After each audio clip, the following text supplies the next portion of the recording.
Why isn't it working? Hi, how are you? Good morning. Yes, wow. Mm. I don't know why this gimbal isn't doing its thing.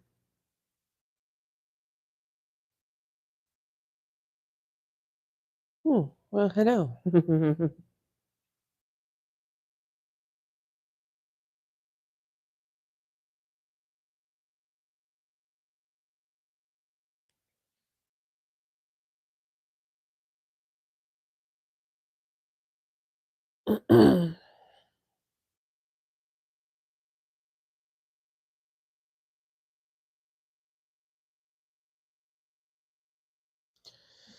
Well, good morning.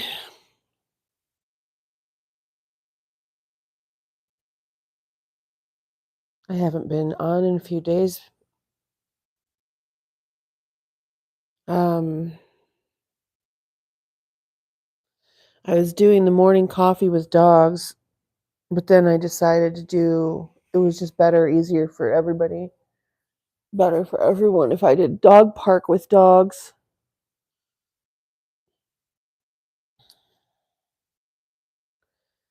And then I wanted to do walk around the marina with a dog, but I'm not quite sure how yet to handle walking and dealing with a camera. So I haven't done that yet, but um, I've had the LiVe set up to go to the park for a couple days now, and I am in so much pain. I just can't even. And then I was going on walks last week. I started walking. So I was doing 2 miles a day. And for the past 2 days, I haven't done that. I'm so sore. It's like my body is seized up. So um, I was assuming that maybe I am near my menses and that I should just give it a few days.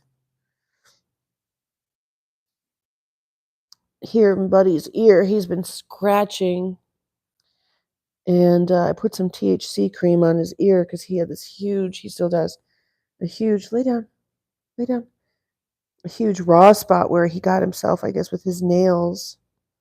So I put some THC cream on that. It looks really good. That's healing up nicely, huh, buddy?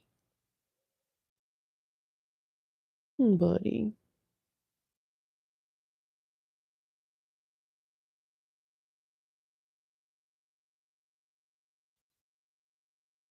Took a boy.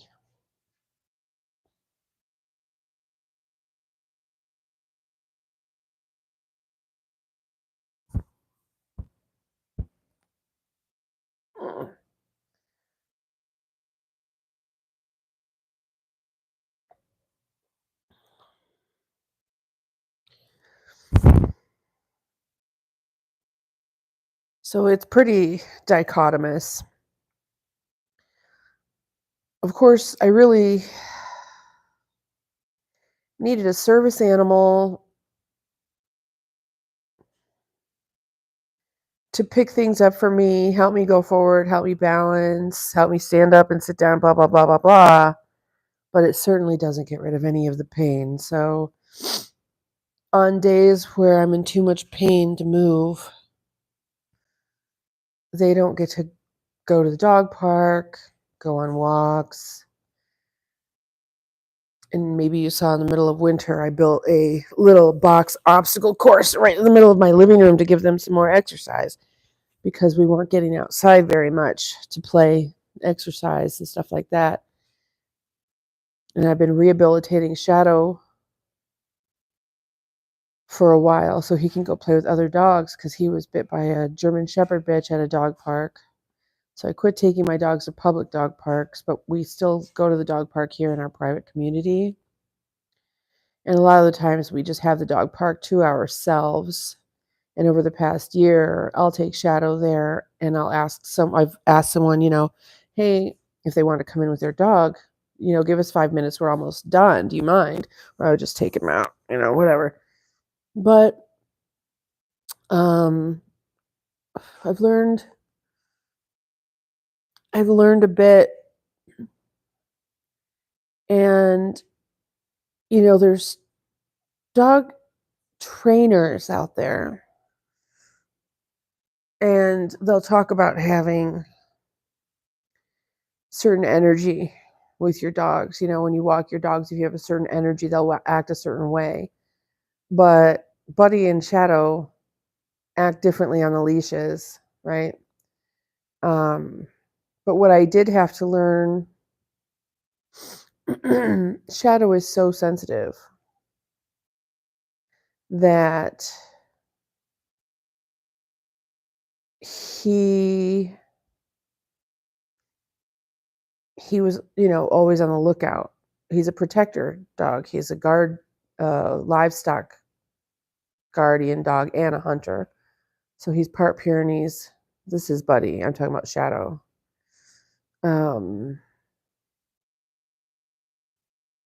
So, I needed certain things for service animals. And so I got one dog and I thought she was too small. And then I got another dog and he's too big, and his breed temperament manifests and doesn't really suit service, but he does a really, really good job. But for the past year, I've had to kind of rehabilitate him, like I said, but he's been going out more, and he's just such a very, very, very good dog and very helpful. He's the most trained out of all of them.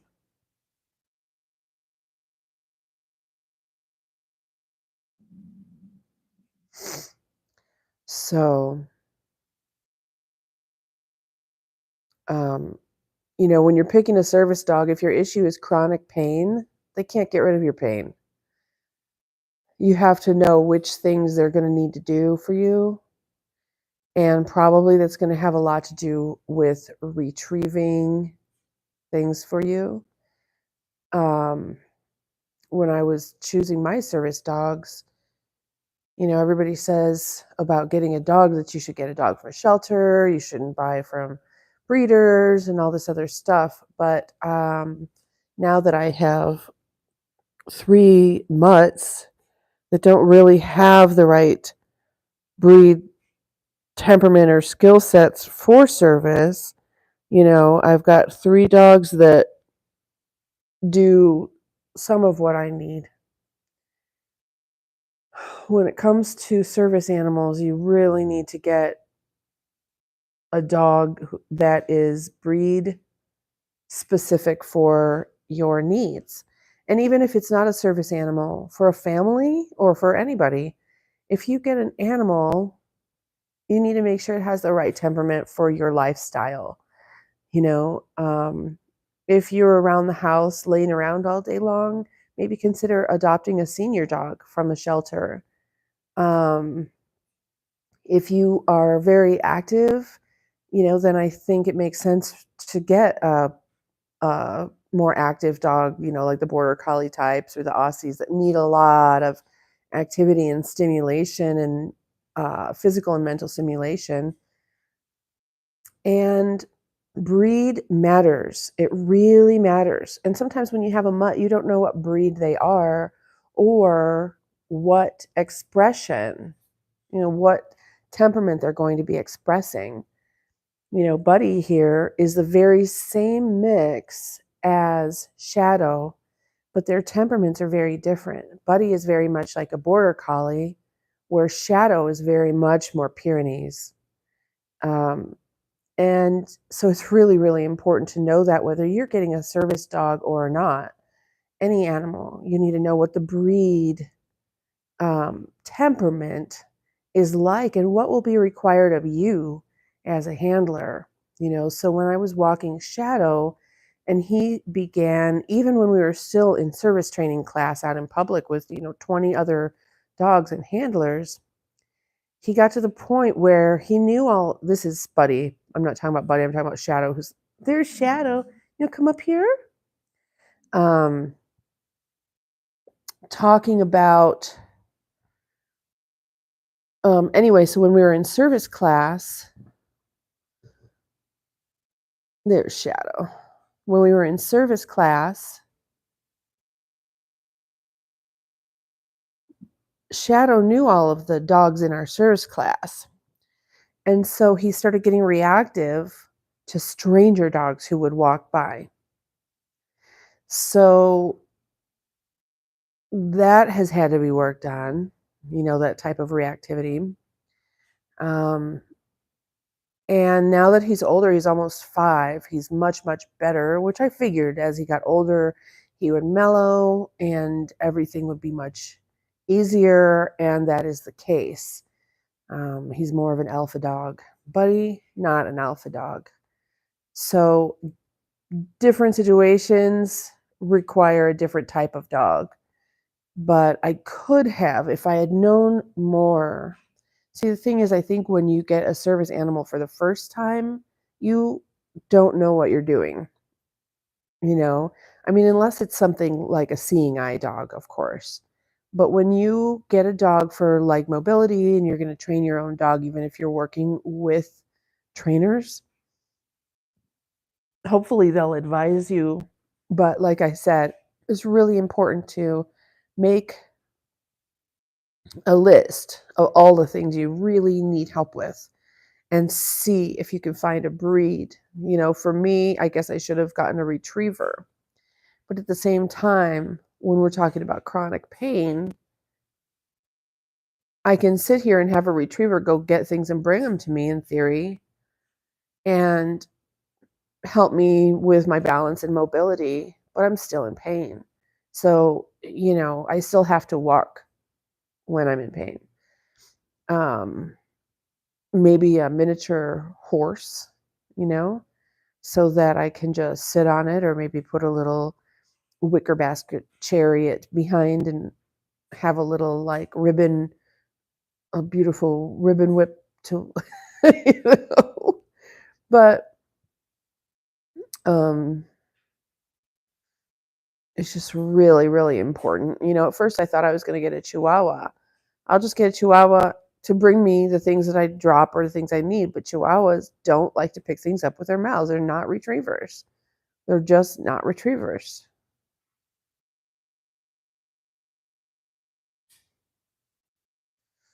The Pyrenees is going to want to guard. He's going to want to guard me. So he's almost 5 now, right? So through this whole time, through this process of being, walking him, taking him out, there's part of him, I think, that felt like he had to protect me. And then after he got bit, I guess that he had to protect himself also. And so we've spent, this past year, I haven't been able to take my dogs in the car because I can't have dog hair in my car. And so I'm kind of having to just give them a retrain, a refresher course. Hello, who's on with us today?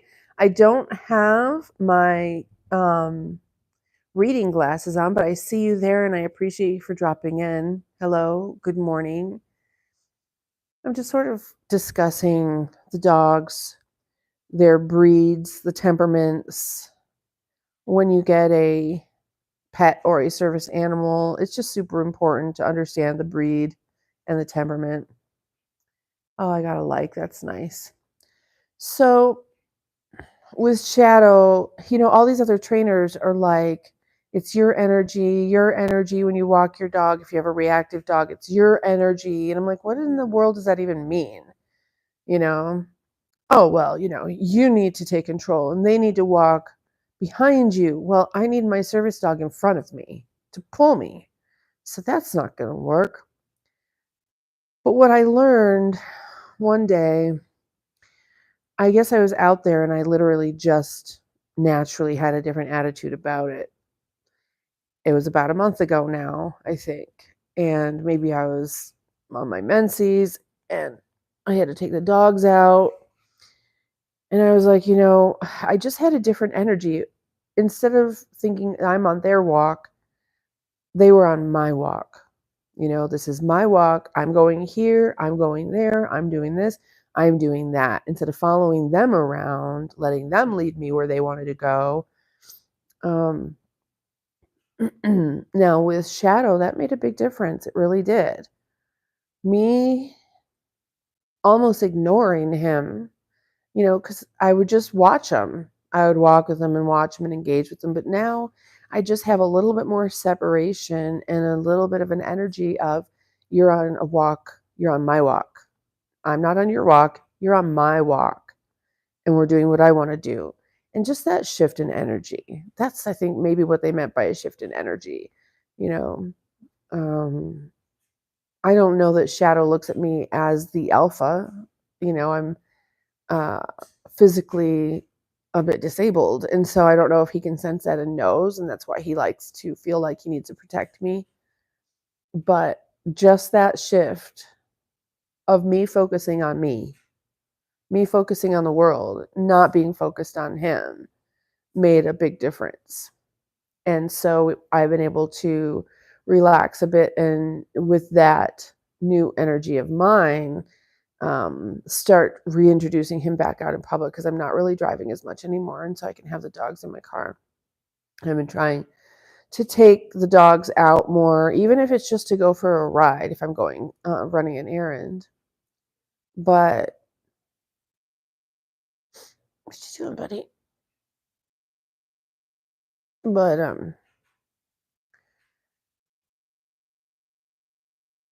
Shadow really, really needed to get out and get back on the leash, get back to work. He loves working. And get back around other dogs and play. If you've seen one of the recent lives, Shadow got to play with a couple of other dogs. Now, he's a big dog, and he plays a little rambunctiously, but he did a good job, and the other dogs did well with him as well. And like I said, he's older now, so he's starting to mellow, and that helps a lot. Just makes life a lot easier. I've got quite a few years left with these sweet dogs, and I need them. I need their help. If I still am in a position where I need that help later after these dogs, then I will definitely get a retriever at that point. I don't know that a miniature pony can retrieve things.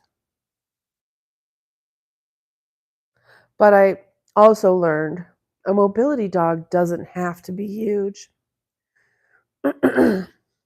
I probably could have gotten away with using Nico, but I didn't know counterbalance. I didn't understand. I thought they needed to be about tall enough for me to lean on them.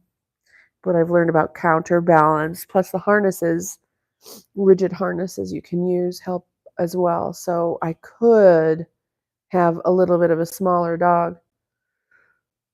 But really, I kind of had the Goldilocks thing going on. I thought Nico was too small. And then we got Shadow. And Shadow was just kind of too big, too overpowering for a long time. And then Buddy was just right. But dogs aren't disposable. So I ended up with too many dogs. I even had Maya. I don't think you guys know the story of Maya. Maya's Shadow's sister. She was actually supposed to be my service animal, but she would puke every time I took her in the car because I'm a professional driver. I couldn't have her in my car, so she didn't get to go out. She didn't get socialized, but she saw the other dogs going out, and I've seen studies that indicate that screws them up. Seeing the other dogs go out and they're not able to go out and they're being left behind, it does. It screws them up just like humans and other things. So she ended up being not well socialized, and then I'm not sure exactly what turned her aggressive, but she became aggressive and started biting. So and she was an escape artist. She would just push right past you out the door.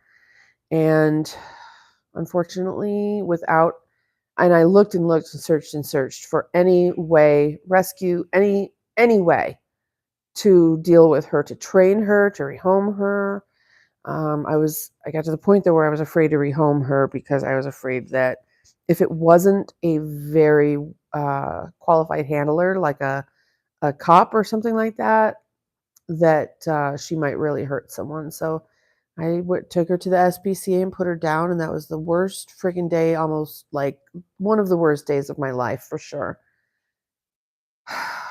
And I understand I did the right thing without having any ability to rehabilitate her. There was nothing else I could do. I just couldn't risk her mauling someone. I don't know what she would do, if she would bite and run away, or if she would like literally maul. I have no idea. I didn't want her biting anybody, and I loved her so, so much and feel responsible because I didn't socialize and train her properly because she puked in my car every time we went out.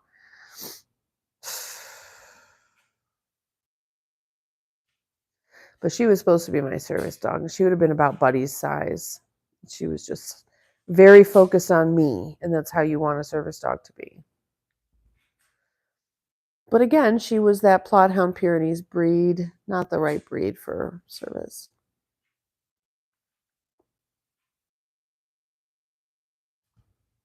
Yeah, and so dealing with chronic pain,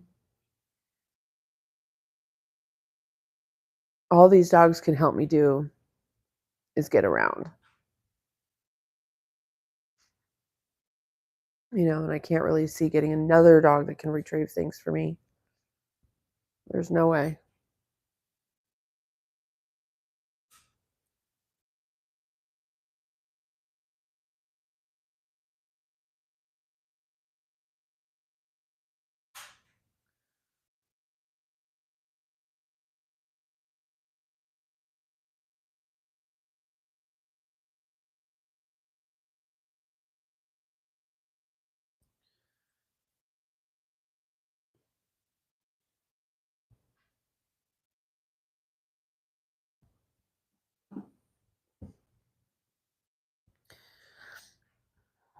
But I think I need to hydrate.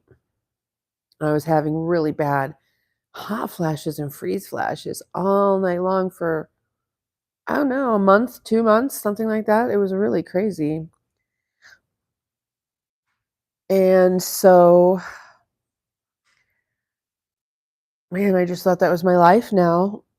But then I remembered about the supplement that I have. It's sitting right there on the counter. But I was taking other things for some reason and not that. But that's the thing that helps me get back to normal when that's happening. A couple of years ago, I was going through that too, and it's just magnesium calm powder. It's calm powder, CalMag, um, calcium and magnesium. So that can help hydrate. I think that's probably one of the main reasons why I'm so sore, aside from the fact that I might be in my cycle right now. I don't know because it was so long last time.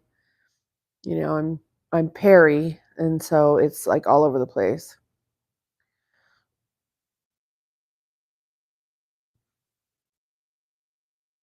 And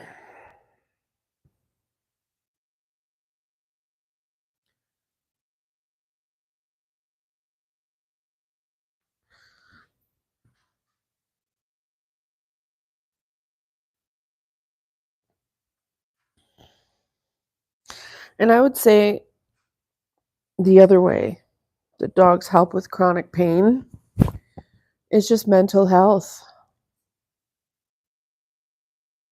When we have better mental health, we're in less physical pain, you know?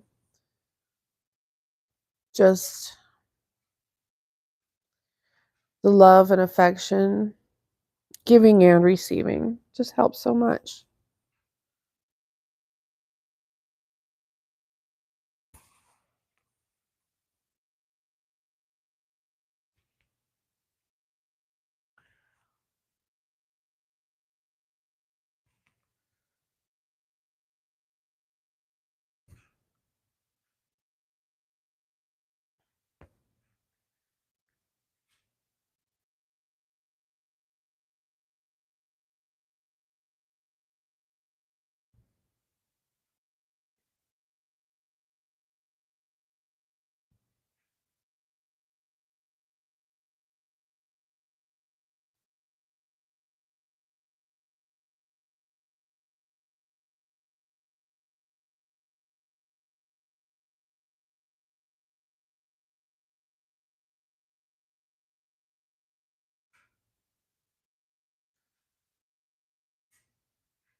Also, too, there's DPT, which is called deep pressure therapy that you teach your service animal, and it's basically like a hug. They lean their body on you, and it releases endorphins and helps with anxiety, and also that in turn helps with the pain.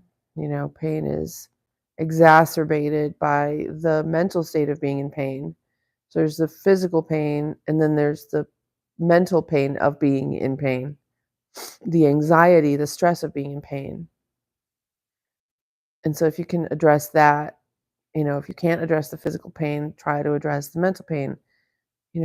I take a lot of Advil, the dual formula or dual action or whatever. And I mean, it helps a bit. It's better than not taking it. But I really need pain meds, but I don't want to be on opioids. And I don't have a doctor, and so I don't even have a prescription right now. The best I ever did, I think, with pain was a tramadol during the day and a baclofen at night. And they're not supposed to be prescribed together because they can cause breathing issues, but I didn't take them together, and I never had a problem. So tramadol during the day, baclofen at night, because during the day, I really needed the pain reliever, and at night, I really needed the muscle relaxation so I could sleep and be comfortable. Now the only thing I can do is just take an Advil at night. I can't relax. Um, my body just feels like so many parts of my body feel like they've got whiplash, like all down my back. Like I'll move one way. I don't know. I just need to super hydrate. So I'm going to super hydrate with some of that CalMag and see if that doesn't help and I can get back out doing my little walk. I might go out. Well, I guess I will go out to the marina because Joey will want to go to the trampoline park, but I'm going to go out there and maybe talk to them about check out their 1-bedroom apartment again. I'd really have to figure out how that's going to work because I would be on the second floor. I wouldn't necessarily have the luxury of just stepping outside my door like I do now to let the dogs go. And their dog park is so much smaller, but there's another, huge area to walk them in. So I don't know. I really want to be over there, that end of town. And the apartment is much, much cheaper. It's much smaller too, but we don't need all of this space here, like literally. So I'm going to have to figure that out soon. It's much cheaper. And for the summer, and with the boys being here, with Corey coming for the summer, it would just be so nice for them to have all of that right there.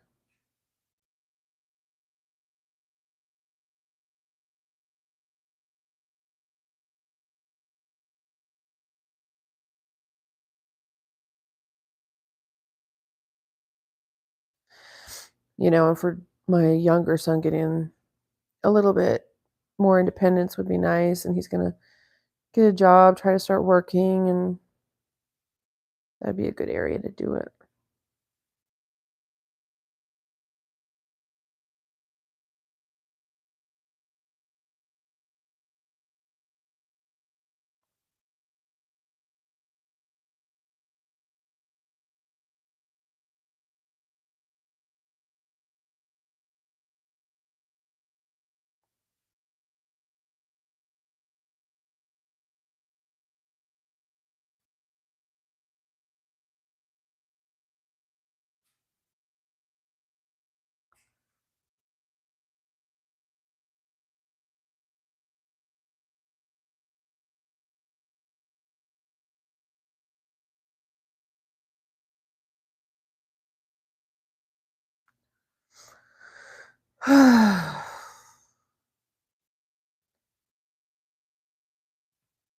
He can't seem to roll over. He wants me to scratch his belly. And then there's Shadow, such a good boy.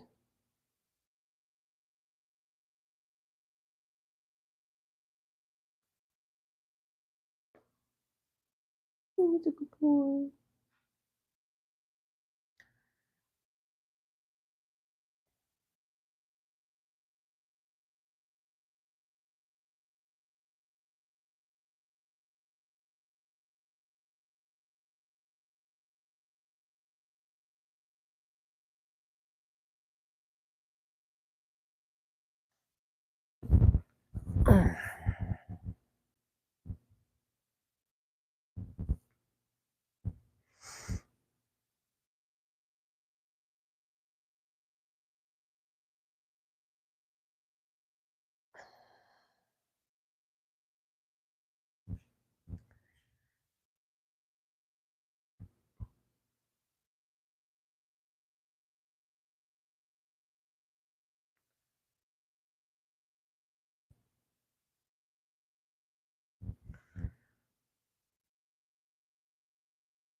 Can you see that? That's Buddy in there.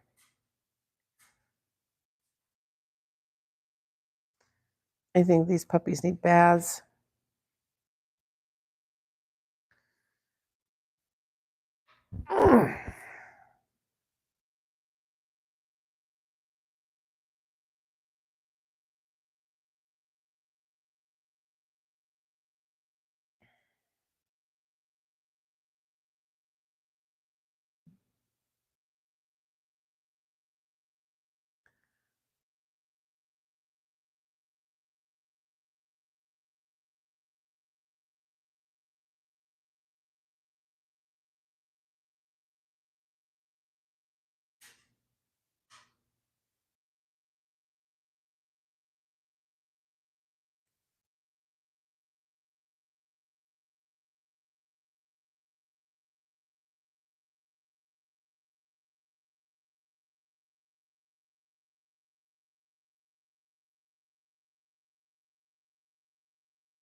Oh, the sun just came out.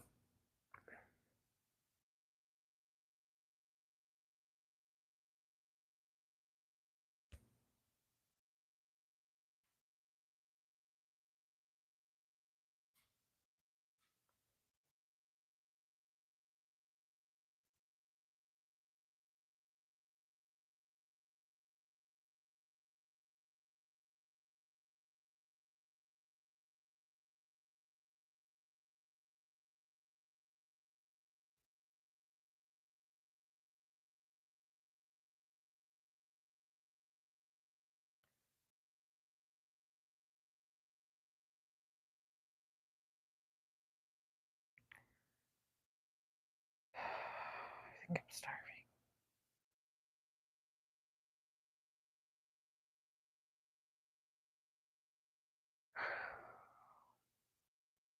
And when you're in pain all the time, it's just so hard to get anything done. I managed to dust and sweep the floor, but the dishwasher needs to be emptied. I just have to tell Joey to do it, even though he'll open up the dishwasher to get dishes out. I have to tell him to empty it and load it. I mean, I do it most of the time in the morning or like right before I go to bed. I like to wake up to a clean kitchen, but stuff gets piled up on the countertop over the dishwasher, and I gotta handle that. I sometimes I don't recognize when or how much pain I'm in until I look around my house. You know, I can sort of gauge myself based on how clean or messy my house is, based on like if I drop something, do I get it? Do I pick it up or do I leave it? Um, do I make my bed in the morning? When I'm not feeling well, I can't get those things done.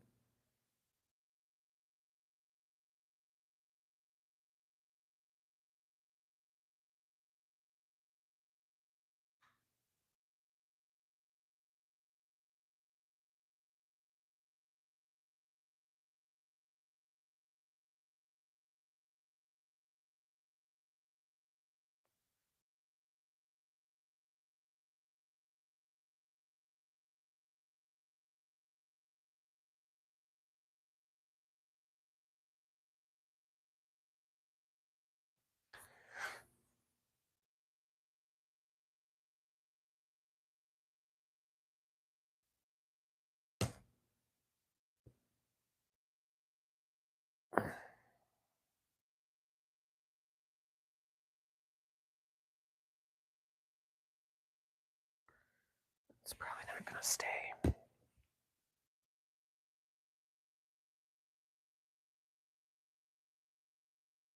Okay, I gotta get up, buddy.